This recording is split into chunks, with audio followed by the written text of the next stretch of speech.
हम औरतों की ज़िंदगी इतनी ज़्यादा मसरूफ़ है कि हमारी डेली रूटीन की सेम काम कर कर के हम लोग कभी-कभी बहुत ज़्यादा बोर हो जाते हैं। लेकिन अपनी रूटीन को खुद ही मैनेज कर लें, खुद ही एक ऐसी तरतीब बनाएँ जिससे आसानी हो जाए, तो हम लोगों को भी ज़रा मेंटली तौर पे रिलैक्सेशन मिल जाती है।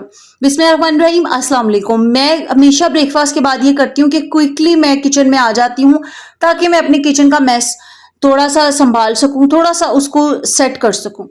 क्योंकि जब हम लोग थोड़ा-सा लेज़ी हो जाते हैं ना, और अक्सर ये होता है कि ब्रेकफ़ास्ट के बाद थोड़ी-सी ऐसे हमें सुस्ती-सी महसूस हो रही होती है, तो लेकिन अगर हम लोग फ़ौरन क्विकली अपने किचन में आ जाएँ और अपना सारा खलारा वगैरह समेट लें, अपना काउंटर टॉप क्लीन कर लें, बर्तन वगैरह समेट लें, वॉश कर लें, तो आप यकीन करें कि हम बहुत एक्टिव होते हैं और हमारी 1 घंटे की रूटीन हमारी लाइफ़ में बहुत आसानियाँ पैदा कर देती है।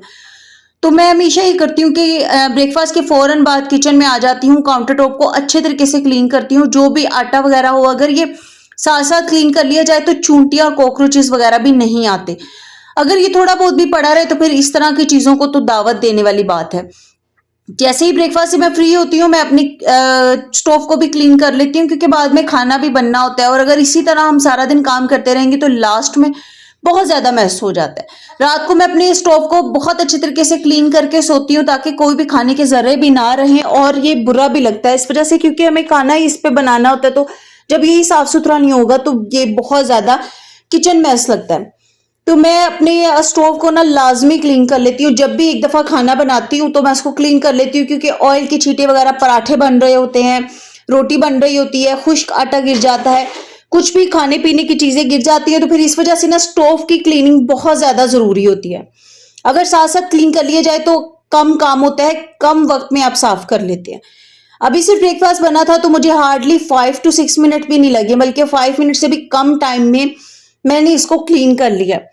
यही अगर मैं इसी तरह से ये मैस पड़ा रहने देती और मैं दोपहर का खाना भी बना लेती और फिर क्लीन करती, तो आप यकीन करिए मुझे 10-20 मिनट लग जाने थे, क्योंकि फिर काफ़ी ज़्यादा आटा, घी सब कुछ गिर जाता है। जितनी मर्ज़ी एहतियात कर लें, थोड़ा बहुत मैस हो ही जाता है।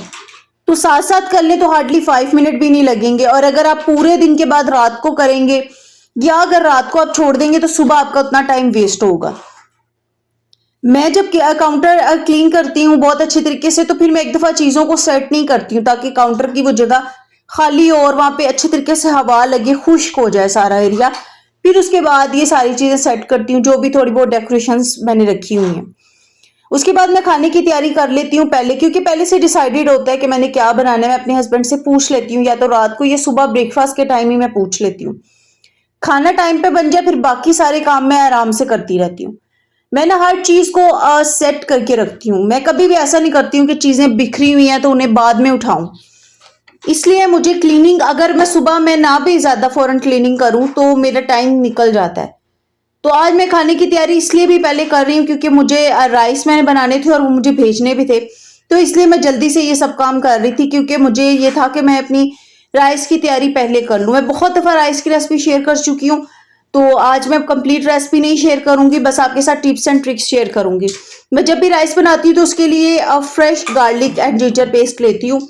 उससे बहुत अच्छा टेस्ट आता है, और ये होता है कि चिकन को अगर उसके साथ फ्राई कर लिया जाए ना, तो फिर वो बहुत ज़्यादा मज़े के राइस बनते हैं।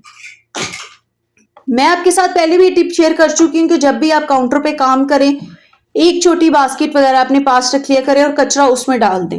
अगर आप काउंटर टॉप पे ही कचरा डालते रहेंगे, छिलके वगैरह सब कुछ, तो आप यकीन करें बाद में आपको आधा घंटा लग जाएगा वो सब कुछ उठाने में। अगर छोटी शॉपर हो तो वो यूज करें, उसको पास रख लें, उसको बास्केट में लगा के रख लें, ये भी सही रहता है। अपने लिए खुद आसानियां पैदा करें, अपनी रूटीन को मैनेज करना ना आप सबके ऊपर डिपेंड करता है कि आप कैसे करते हैं।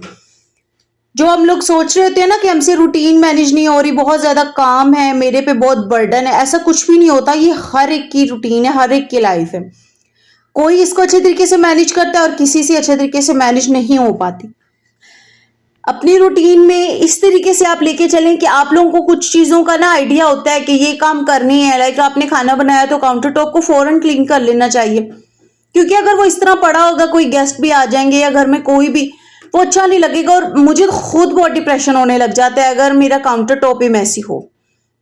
मुझे इस तरह लग रहा होता है कि पता नहीं ये क्या कितना ज्यादा काम पड़ा हुआ है। और जब मैं काउंटर टॉप क्लीन कर लेती हूँ ना, अक्सर मेरे पास बर्तन धोने का टाइम ना हो या मैंने भी बर्तन नहीं धोने, तो मैं उनको सिंक में सेट करके रख देती हूँ, सब में पानी डाल देती हूँ और मैं 10-20 मिनट बाद या जैसे ही मैं फ्री हूँ मैं फ़ौरन बर्तन वॉश कर लेती हूँ। क्योंकि अगर काउंटर टॉप भी गंदा होगा, बर्तन भी बिखरे हुए हैं, कुछ बर्तन मैले सिंक में पड़े हैं, कुछ काउंटर टॉप पे पड़े हैं, कुछ रूम्स में पड़े हुए हैं। अक्सर घर के अफराद जहाँ पानी पिए खाएं पिए वहाँ एक आधा बर्तन छोड़ देते हैं, और अगर बच्चे हों तो वो भी अक्सर ये करते हैं कि पानी वगैरह ले जाते हैं और रूम्स में इधर उधर गिलास और कप्स वगैरह रख देते हैं। तो आप वो सब समेट के अगर किचन सिंक में रख देंगे ना, तो आप यकीन करें कि बहुत ज़्यादा मैस आपका सेट हो जाएगा। खैर, जब भी चिकन आता है तो मैं उनकी बोटियों को खुद छोटा कर लेती हूँ। बहुत बड़ी बड़ी होती हैं और वो अच्छी नहीं लगती हैं, चाहे सालन हो, चाहे चिकन के राइस हो, यखनी पुलाव हो, जो मर्जी हो।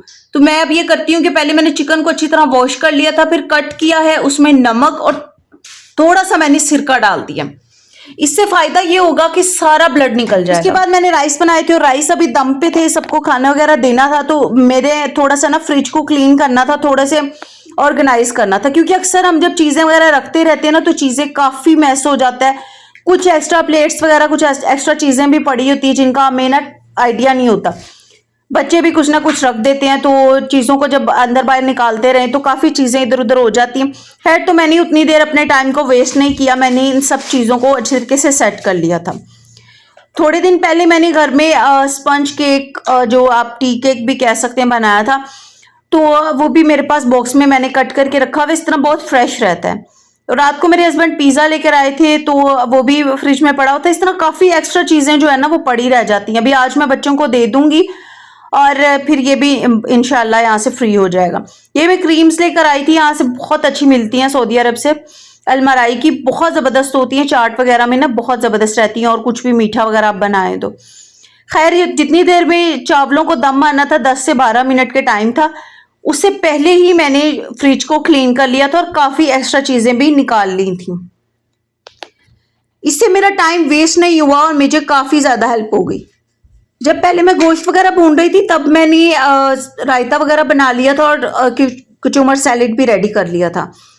एग की ट्रे के लिए मैं हमेशा कहती हूँ कि ये साइड पे कटिंग करके रख लिया करें। अगर आप लोग एग की ट्रे मिल जाती है, 2-2 वाली रैंक होती है, वो ले लें तो वो भी अच्छी है, वरना इस तरीके से सेट कर। इससे ये होगा कि फ्रिज में जो स्पेस है वो बच जाती है। अगर वो पूरी ट्रे रख दें तो बहुत ज़्यादा जगह कंज्यूम हो जाती है।